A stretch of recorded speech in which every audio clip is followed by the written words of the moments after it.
Amigas, amigos, bienvenidos a otra entrevista del diario digital Huerquén Rojo. Hoy día vamos a conversar con Juan Carlos Gómez Leyton, especialista en ciencias políticas, historiador, sobre la cuenta pública del presidente Gabriel Boric. Y sin más que agregar, nuestro director técnico, don Willy Zavala, nos va a poner nuestra tradicional cortina musical y en menos de un minuto volvemos con ustedes.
Bienvenido, Juan Carlos. Una vez más, buenas noches. Programa. ¿Qué tal, Patricio? ¿Qué tal, Willy? ¿Cómo les va? ¿Cómo estamos? Estamos aquí. Okay. Bueno, el tema que nos convoca hoy día es la cuenta pública que hace unos días atrás rindió el presidente Gabriel Boric sobre el estado de la nación, que se viene para adelante, la cuenta tradicional anual que hacen los presidentes. Sí. Ese es el tema nuestro de hoy día, que tiene que ver con esta presentación pública que hace el presidente ahora ante el Congreso y lo ha estado realizando en el último tiempo. Sin duda que hay una serie de temas que están ahí involucrados. Pero al mismo tiempo también están los comentarios que resultaron después de la cuenta, que también ha movido mucho la semana política que se abrió justamente el sábado 1 de junio. Las reacciones fueron inmediatas. Pero también está un hecho que no podemos no nombrarlo, Patricio, que tiene que ver con la prisión preventiva a que ha sido sometido el alcalde de Recoleta, Daniel Jadue, en un hecho relativamente conflictivo, complejo, de pronunciarse sobre él porque hay muchas aristas que están comprometidas, pero sí que muestra las determinadas formas de actuar de la justicia chilena en ese aspecto, ¿no? Está esa situación, sin duda que mueve todo lo que ha ocurrido. Pero vamos al tema del presidente Boric y su cuenta. Si uno se pregunta desde el punto de vista de los avances políticos, sociales, económicos, culturales que el país ha experimentado, tal vez no en el último año, sino que en los últimos 2 años de gobierno del presidente Boric, uno podría decir que Chile no ha cambiado mucho, que Chile no ha tenido ninguna cosa significativa de transformación, de que no sea aquellas continuidades de que quedaron desde el régimen político o del gobierno de Sebastián Piñera hasta ahora, ¿no? Incluso situaciones que venían desde atrás, desde antes de octubre del 19, porque el gobierno de Boric representa una fase, y en esto no voy a hacer ninguna cosa inédita, que es la normalización de un país que entró en profunda en octubre del 19 y que no ha sido resuelta y no se ve tampoco ninguna noticia, ninguna fisura, ninguna actividad que nos demuestre que esas situaciones van a ser superadas. La cuenta pública del presidente no contiene en esas materias pendientes, mayores novedades. Tocó 6 puntos, tocó el punto de la seguridad, que era inevitable que lo tocara y lo abordara para hacer una reseña de detalles y de situaciones en la cual ellos han aprobado un conjunto de leyes que tienen que ver con la seguridad pública, con la seguridad ciudadana, que tienen que ver con la seguridad del Estado, que tienen que ver con las seguridades en general, para brindarle tranquilidad al país, darle tranquilidad al capital, generar las condiciones, por decirlo así, que el país puede recibir inversión extranjera para desarrollar sus negocios, etcétera. No constituye ninguna resolución efectiva de las cuestiones de fondo que están detrás del tema de la seguridad. Porque ¿qué son las cuestiones de fondo detrás del tema de la seguridad? Fundamentalmente, ¿cierto?, qué pasa y cómo se controla el tema del problema sustantivo, que es el crecimiento del crimen organizado, ¿cierto?, y el narcotráfico en el país, que son los dos factores que están llevando permanentemente a una situación de delincuencia, una situación de inseguridad, de violencia, de distintas maneras en la sociedad chilena, pero que ninguna de las cosas que señaló el presidente y las medidas y las 55 leyes aprobadas implican, ¿cierto?, una resolución del problema, sino que son paliativos o son contenciones particulares que no permiten erradicar de fondo el problema. La seguridad tiene un problema de fondo que tiene que ver con el crimen organizado. Pero si no se atacan los elementos propios del crimen organizado, no se va a solucionar los problemas de fondo en ese sentido. Y por lo tanto, el primer punto que copa gran parte del discurso, desde mi punto de vista, no creo que haya sido mayor novedad para ninguno de las personas que seguimos la política de cerca. Tampoco se refirió, curiosamente, en el tema de la seguridad, no se refirió en profundidad al tema del conflicto mapuche, al conflicto de Gualmapu, no hizo mayores referencias, con lo cual también es una ausencia de una materia con la cual el gobierno partió. El gobierno partió colocando el énfasis, el primer acto de gobierno que hace recién asumido tiene que ver con el Gualmapu, pero ya a esta altura ha pasado a ser una situación de política de menor cuantía para el gobierno, ¿no? Porque la persecución del movimiento mapuche es total y completa y no hay ninguna otra forma de solucionar el tema. Entonces, seguridad para mí, más de lo mismo solamente, nada nuevo. En materia económica, yo quisiera mencionar algo ahí, sí, para un detalle que a mí me parece importante. Una de las formas de combate del crimen organizado es la facilidad para levantar el secreto bancario, cosa a la cual el gran empresariado en Chile se ha resistido con uñas y dientes, y el presidente no habló para nada de eso.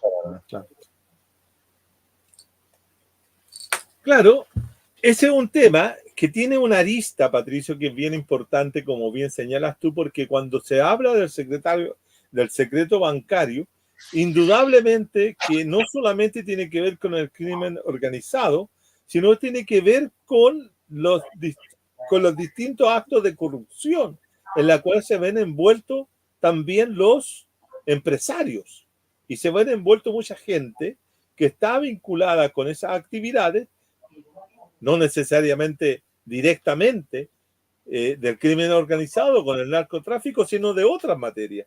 Entonces, cuando la derecha procede a defender el secreto bancario, están defendiendo una serie de otros ámbitos que son complejos y que son a donde está también los elementos de la corrupción empresarial y económica de este país. Y por lo tanto, mejor mantenerlo fuera del asunto. Entonces, esa es la defensa que hace la derecha del secretario bancario, que nadie quiere dejarlo a disposición de saber cómo son los traslados de plata, quiénes pagan, quiénes son los que aportan. En el sentido, por ejemplo, del mismo caso de Daniel Jadwe, él puso a disposición sus cuentas bancarias, la abrió a sus cuentas bancarias en relación a los delitos que se le imputaban y a la fiscalización como a la investigación de la fiscalía. Porque tal vez no tiene nada que temer, tal vez no tiene ninguna cosa que ocultar y la abre.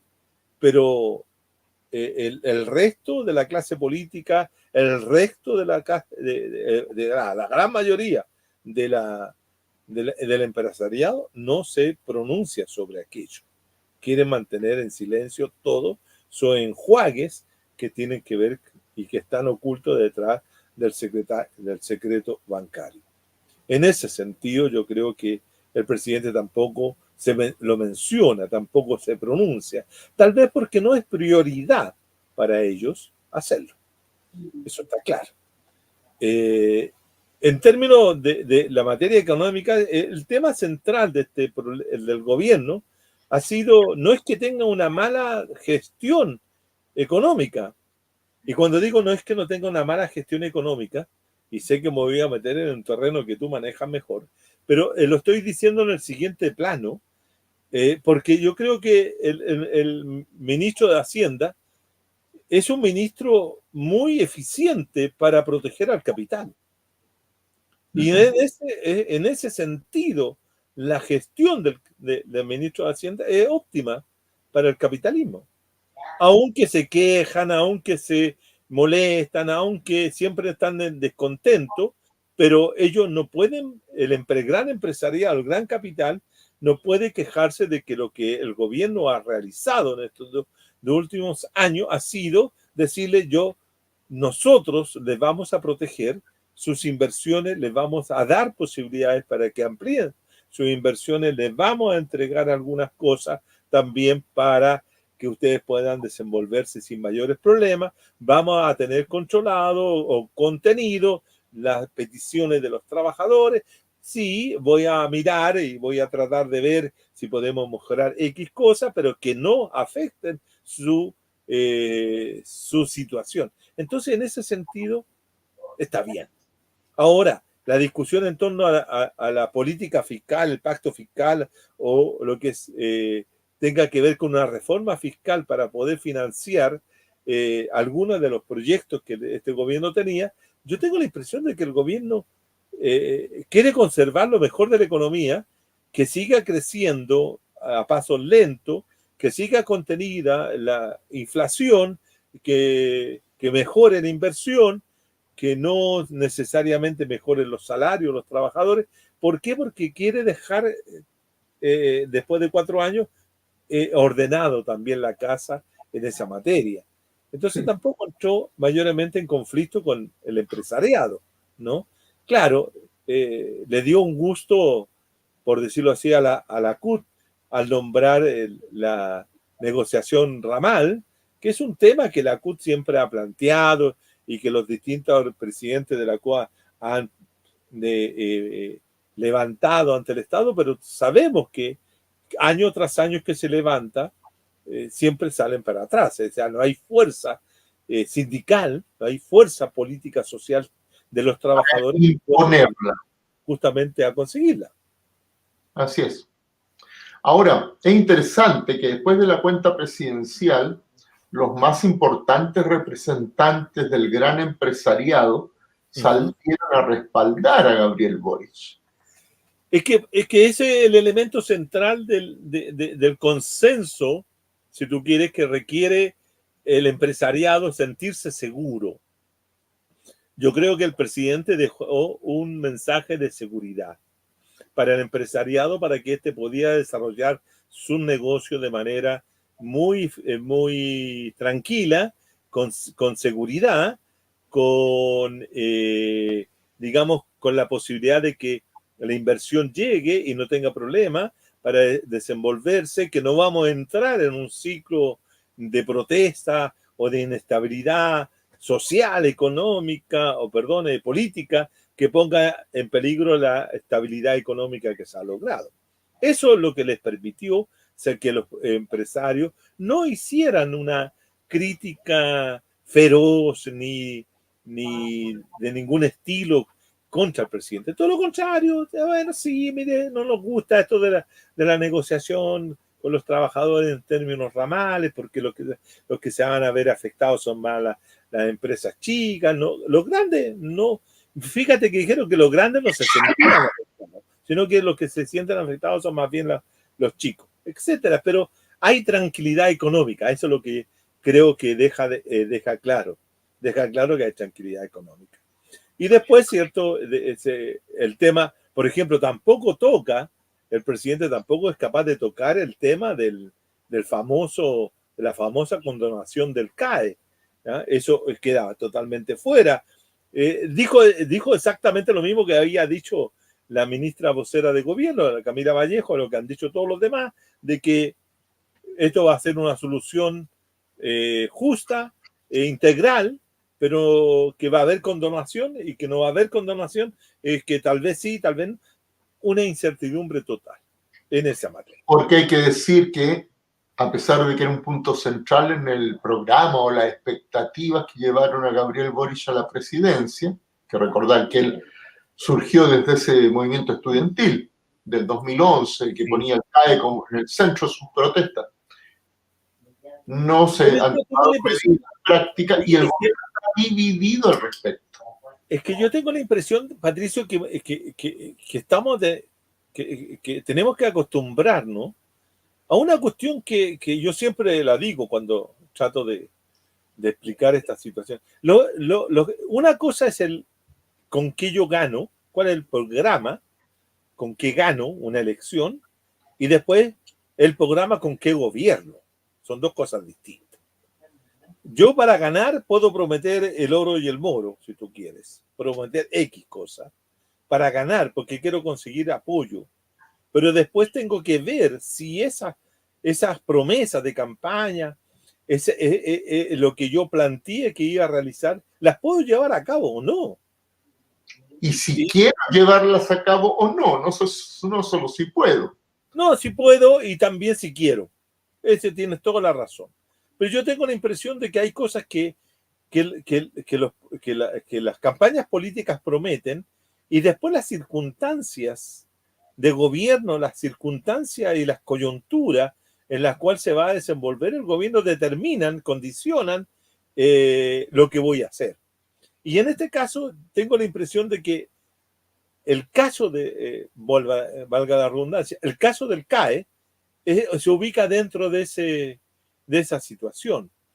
Prometer la condonación del CAE, de las deudas del CAE, ¿cierto? Es una cosa y después llevarla a cabo de otra. Recordemos que el crédito universitario es un tema que proviene hace más de 30 años, estimado. El primero que prometió, o los primeros que prometieron decir que la deuda universitaria contraída por todos los estudiantes de la década de los 80 iba a terminarse cuando se ganara la primera elección recuperada la democracia y y todo lo demás, votar al dictador y todo aquello. Bueno, hasta el día de hoy seguimos esperando terminar aquello, y eso no se logró. Ni lo hizo Lagos cuando fue ministro de Educación, no lo hicieron nadie. Y yo no, bueno, yo nunca fui partidario del programa de Boric, tampoco creía en su gestión de gobierno, tampoco pensaba que iba a llegar a hacer algo de todo lo que prometía, y bueno, para mí no es extraño que no lo haga. Que no lo haga. Ahora, si yo lo quiero mirar, cuáles serían las contradicciones, por qué no lo hace, es porque no se atreve a echarse un problema más, porque tiene tantos que no se atreve, o no se atrevió. Y la solución que va a ser una solución parcial, va a ser una solución a los Lagos. Que cuando Lagos llamó, dijo, vean, vayan todos a inscribirse, renegocien su deuda y ahí vemos. Bueno, y la gente fue, se renegoció su deuda y todavía muchos de ellos, de esa gente de la década de los 80, que somos nosotros que estudiamos los 80, todavía muchos de ellos tienen deudas con el Estado y que se las descuentan a través de la confiscación que hace el Impuesto Interno o la Tesorería General de la República cuando se paga la devolución de impuestos en todos los ABRIPS. Te llevan la plata para adentro porque se paga eso. Es decir, esto es como la deuda de los profesores, la deuda histórica.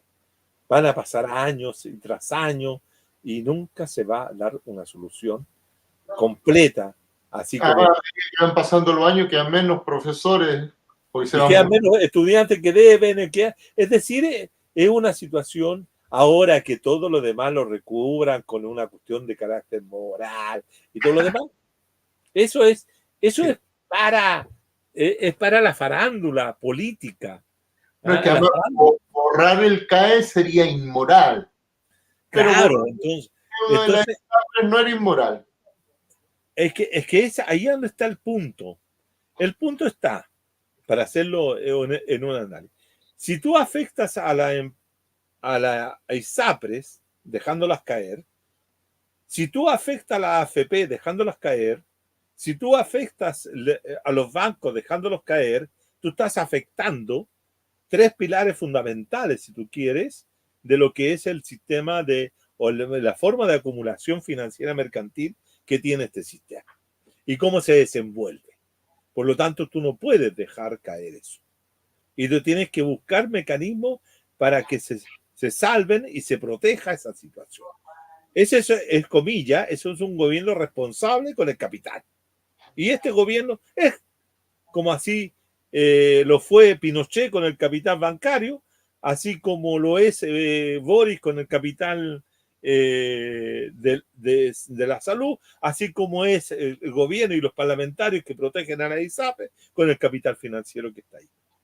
Pero no pueden permitir que una deuda como es el crédito universitario no se deje de pagar. ¿Por qué? Porque desde el punto de vista de lo que yo veo es que ahí se afecta uno de los elementos centrales, no del proceso de acumulación, o tal vez sí, pero de una manera distinta, que es el sistema que funciona en base a crédito.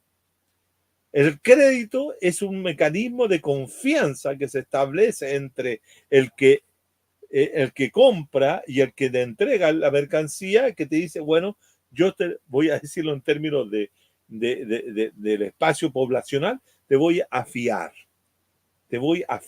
este producto. Usted me lo va a pagar en el plazo que usted me está diciendo y yo confío en usted. Y entonces se genera esa confianza, se activa ese mecanismo y procede el asunto. Y todos comienzan. Entonces tú, si dejas de pagar, afectas todo el sistema. Entonces tú no puedes entregarle un perdonazo a cientos de personas para que no paguen un compromiso de fiado que se realizaron en un momento determinado. Las razones por qué no puede pagar son X o Z. Te daré algún tipo de beneficio, te daré algún tipo de concesión, te daré algún tipo de facilidad, te rebajaré determinadas cosas, pero usted me paga. Usted me paga. Porque hay que decir de todas maneras que en el centro de la promesa del gobierno estaba la condonación del crédito con aval del Estado, el CAE. Claro, y poco, ante las elecciones, preparándose para ello, el gobierno anunció que iba a haber condonación. Pero rápidamente salió otro sector del gobierno, el Ministerio de Hacienda, la exconcertación, yo diría incluso una parte hoy día del Frente Amplio, a decir que no se podía, que había que mirarlo, que había que estudiarlo. Es que yo no digo que no. A ver, ¿se puede condonar las deudas? Sí. Sí. Siempre y cuando estuviéramos entrando en otro sistema económico. Si estuviéramos saliendo del sistema económico neoliberal, en la cual, cierto, el crédito como mecanismo de financiamiento de los bienes y servicios de los hombres y mujeres de este país dejara de funcionar y se pasara a otra forma. Juan Carlos, pero nos dijeron que el neoliberalismo había nacido en Chile y se moría ahora en Chile. Sí, pero es que eso no lo dijeron todos. Compañero. Oye, otra cosa. Hay una cosa. El sector, yo estoy convencido de que el sector que apoya a Gabriel Boric en su primer momento, o sea, el 23% o el 24% que obtiene Boric en la primera vuelta, ese es el sector que lo apoyó, pero no es el sector que dijo el neoliberalismo muere en Chile, nace en Chile y muere en Chile. Ese sector no tuvo necesariamente un candidato a la República durante las elecciones del año 22, o ¿cuándo fue? 22 o 23, no me acuerdo bien. Pero, ok, yo estoy de acuerdo contigo, pero hubo connotados personeros del Frente Amplio que repetían esa consigna, ¿no? A lo mejor no sabía. Nuevamente, compañero, consigna de campaña, y consigna de campaña acepta cualquier cosa. Pero mira, te quiero hacer otra pregunta dentro de lo mismo. Yo creo que tan importante son los anuncios presidenciales como los silencios. Bueno, esos son los más importantes. En las cuentas públicas. Yo, por ejemplo, advierto que ahora con las lluvias, el frío, hay una campaña de desalojo de campamentos, de tomas. A pesar de que, bueno, de nuevo, tú dices promesas de campaña, hubo promesa explícita que eso no iba a ocurrir. Sí. Es que nuevamente nos encontramos con una situación que es contradictoria para el propio gobierno, porque, a ver, el gobierno tiene que pactar, y tiene que pactar con un sector que siempre estuvo contrario a esa situación, que fue opositor ese sector en el momento en que él se presentaba como candidato, y llevaban a otros sujetos como candidatos posibles. Y por lo tanto no estaban totalmente de acuerdo con el programa de Boric que él presentó en la primera vuelta. Por ende, cuando se produce el acuerdo político de incorporar al socialismo democrático, al Partido Socialista, al Partido PPD, radicales socialdemócrata, ¿cierto? A la coalición, se genera ahí inmediatamente una condición de que, oiga, este punto que usted tiene no me gusta mucho, así que si yo lo apoyo, usted lo baja, o usted lo mantiene en la marginalidad y no se compromete a llevarlo a cabo. Entonces hay acuerdos de esa naturaleza para conseguir las mayorías electorales.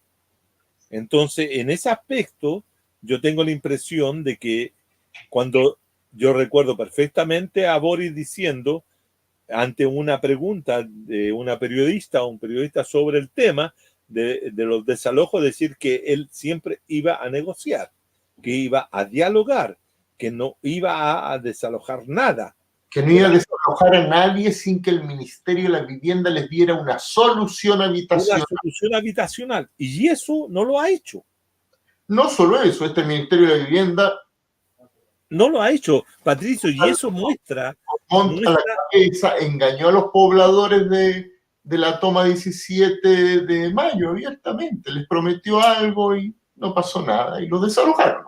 Los desalojaron por una orden de la resolución de la justicia. Sí. Y este gobierno, como todos otros gobiernos, dicen ser respetuosos de los poderes del Estado. Entonces, es que el gobierno de Boric es un gobierno que no tiene ningún compromiso, Patricio, ninguno, con los sectores populares. El gobierno puede respetar, incluso sin ir más lejos, puede respetar a los tribunales y al mismo tiempo, con sus atribuciones, darle una solución a esa gente desamparada que desalojaron familias con niños medios de la lluvia. Sí, si lo puede, es que los Montes se olvidó. Yo lo que digo es simplemente que el gobierno no hace nada de lo que nosotros esperamos que haga. Entonces yo tampoco espero de este gobierno que haga aquello que va contra de su propia condición de gobierno, de ser un gobierno burgués y de ser un gobierno pro capitalista y pro neoliberal, y por lo tanto no va a hacer nada.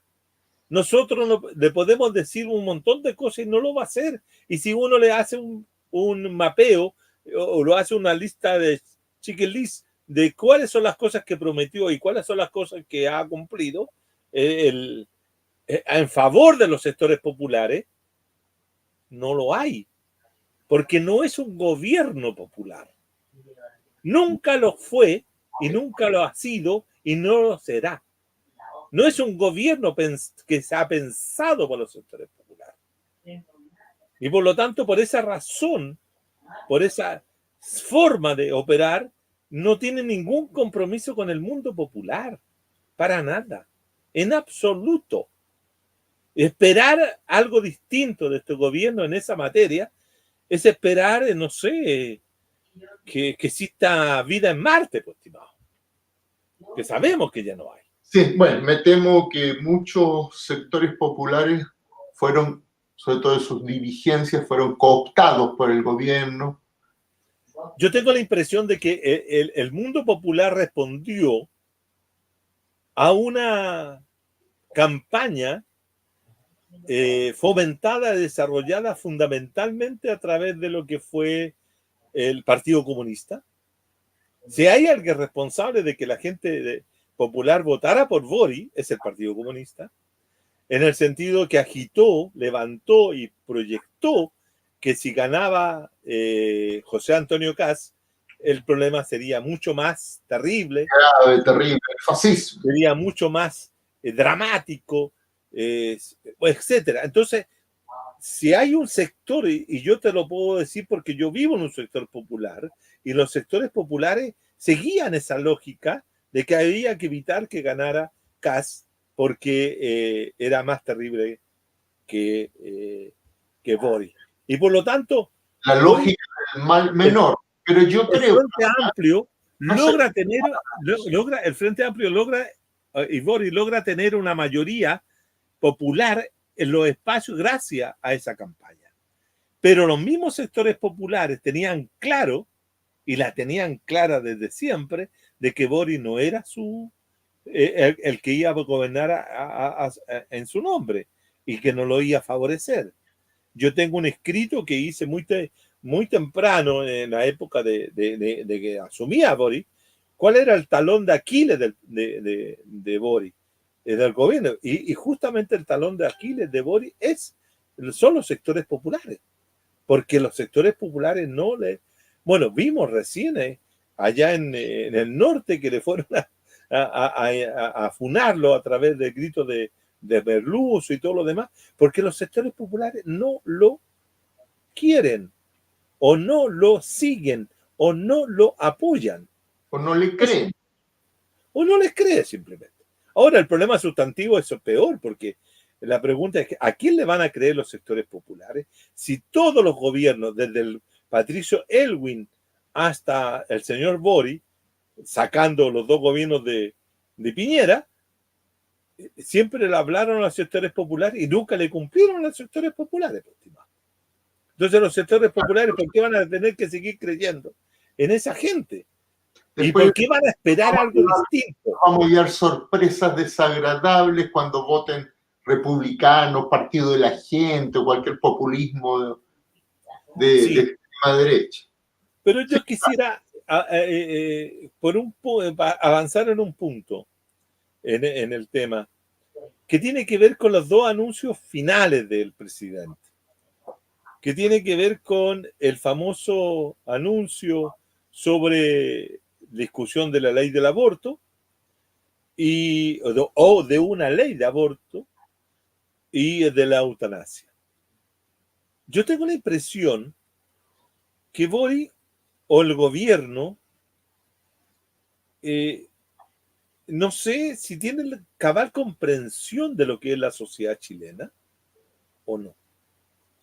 O si tiene cabal comprensión de las posibilidades reales y efectivas de lograr a través de esa colocación de esos temas tener recuperación de apoyos electorales o sociales.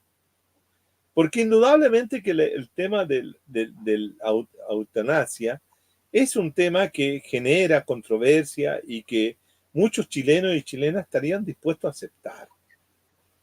¿Ah? Muchos estarían dispuestos a aceptar porque creo que la muerte digna es mejor que una cruel e indigna enfermedad terminal, etcétera. Ese es un tema, pero el otro tema tiene que ver con la ley de aborto. Yo creo que cualquiera pudiera darse cuenta de que no es el tema y aquí lo que es peligroso es cómo podemos coincidir con algunos temas de la derecha. Que cómo es posible, ¿cierto?, sacar un tema sabiendo de que va a generar una controversia enorme y que va a distraer a toda la población y a los medios de comunicación que en esto sintonizan y todo el jaleo, ¿cierto?, en función de otros temas. Aquí hay un tema que es terrible, y tú lo sabes bien, que es un tema mucho más significativo que la ley de aborto, o una ley sobre el aborto, que es el tema de las reformas de pensiones. Así es. Llevamos 10 años esperando una ley de reforma en materia de pensiones para personas que requieren, ¿cierto?, mejorar sus condiciones de vida materiales directas.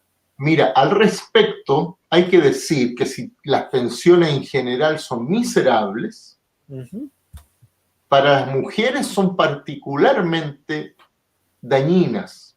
Sí. Y este gobierno se había autodefinido como feminista. Claro. Pero no ha hecho nada significativo para terminar. No sé, las mujeres se jubilan a los 60 años, pero la PGU no tienen derecho hasta los 65. Y uno podría enumerar un montón de cosas, las brechas salariales, que hace que tengan pensiones significativamente menores. Sí. Entonces, yo diría que lo que pasa es que Boric tenía que entregar algo al sector que se dice feminista del Frente Amplio. Claro. Tenía que ser algo. Justamente las mujeres de clase media que no tienen esos problemas que tú estás muy bien señalando. Entregar algo que no afectara al gran capital financiero. Entonces, y además esto es un saludo a la bandera, porque no tiene mayoría parlamentaria posible. Entonces. No tiene, es que justamente es eso. Este es un gobierno que, como yo he sostenido en otras ocasiones, Patricio, es un gobierno que nació derrotado, que partió derrotado porque perdió la elección, la primera vuelta, gana la segunda vuelta con una mayoría circunstancial, como dirían alguien por ahí, ¿cierto? Que logra hacerse el gobierno, pero que rápidamente es derrotado en una elección, no en una elección, en un torneo electoral directo, sino que indirecto, como fue el plebiscito de salida del 4 de septiembre del 22, en que los medios o los analistas de uno u otro lado, ¿cierto?, trataron de asimilar la convención con el gobierno de Boric. Y no eran lo mismo. No, pero lo lograron. Lo lograron y lo logramos entonces, en ese sentido, tampoco Boric y tampoco el gobierno se la jugó completamente por ese proyecto convencional. Y después vienen las otras derrotas sucesivas en la cual van dejando totalmente aislado. Este es un gobierno que es derrotado por dos decisiones de dos parlamentarias para aprobar el proyecto de reforma fiscal. Por dos votos. Es decir, que es el gran problema. Boric gana la elección, pero la derecha o las derechas ganan las elecciones para el Congreso. Claro, es que ya, y eso ahí llegamos al último punto que quería tocar, el tema de la reforma política. No hay intenciones de este gobierno por lo menos en este momento, y tampoco lo va a tener después del periodo post-electoral de octubre, va a tener posibilidad de hacer reformas políticas. Y aquí se refieren y se requiere, si es que yo me pongo dentro de la necesidad que tiene un régimen político o un sistema político como el actual, de modificar el proceso, tiene que hacer reformas políticas, entre ellas, ¿cierto? Hacer que la elección de parlamentarios coincida no con la primera, sino con la segunda vuelta. Porque la única forma de tener la posibilidad de que los partidos obtengan, o los partidos del sistema obtengan mayorías para poder gobernar. Fíjate lo que ha pasado en México. Probablemente en México ha pasado algo fantástico, que la señora Claudia Sheinbaum, ¿cierto?, llega al gobierno con una mayoría del 58% de los votos de los mexicanos, que es una cantidad enorme de votación, pero al mismo tiempo gana con mayoría absoluta.